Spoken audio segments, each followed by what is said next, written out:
నీతో అవసరం ఉన్నప్పుడు నువ్వే అంతా అంటారు. నీతో అవసరం తీరిపోయాక నువ్వు ఎంత అంటారు. తుమ్మ చెట్టు ఎంత ఎత్తు ఎదిగినా తులసి చెట్టునే పూజిస్తాం.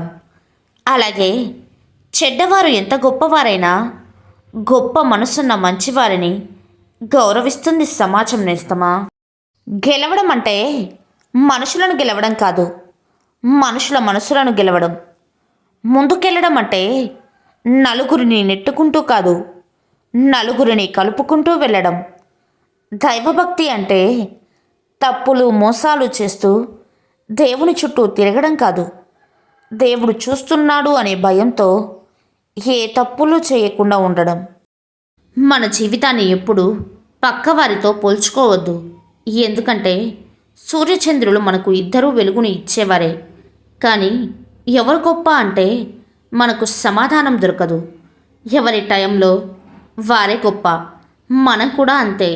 దేనికైనా సమయం రావాలి మిత్రమా. కోపం 10 వ్యాధులను తెచ్చిపెడితే చిరునవ్వు 1000 వ్యాధులను నయం చేస్తుంది. ఎప్పుడూ నవ్వుతూ ఉండండి, సంతోషంగా జీవించండి. నీ మనసులోని భయమే నీ మొదటి శత్రువు. నువ్వు వేసే వెనుకడిగే నీ మొదటి ఓటమి. నేస్తమా, ఈ రోజుల్లో బంధాలు బంధుత్వాలు అంటూ ఏమీ లేవు. అవసరం ఉంటే వాడుకుంటారు, లేకుంటే దూరం పెడతారు. కేవలం ఒకరితో ఒకరు అవసరం మాత్రమే, అంతే. అవసరం ఉన్నా లేకున్నా ఎప్పుడు ఒకేలా ఉండు. ఎందుకంటే నటించే బంధాలు ఎప్పటికీ శాశ్వతం కాదు. నేస్తమా, ఏది శాశ్వతం? నీ వెనుక ఉన్న డబ్బా, నీ ముఖానికి ఉన్న అందమా, నీతో ఉన్న అధికారమా? అసలు నువ్వే ఈ భూమి మీద శాశ్వతం కాదు. ఇవన్నీ నీకు ఎలా శాశ్వతమవుతాయి?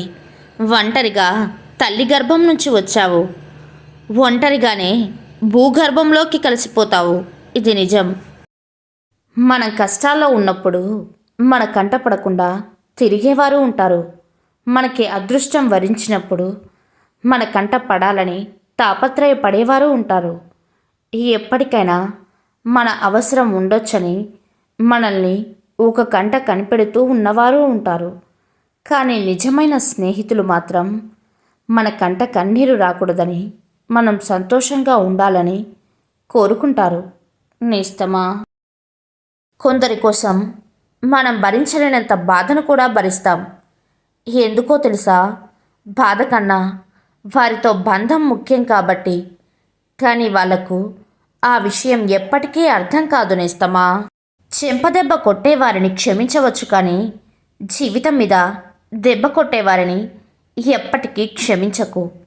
నువ్వు అనవసరమని అనుకున్న వాళ్ళకి నిన్ను అత్యవసరం అనిపించేలా చేస్తుంది కాలం. ఓపికగా ఎదురుచూడు. నేస్తమా.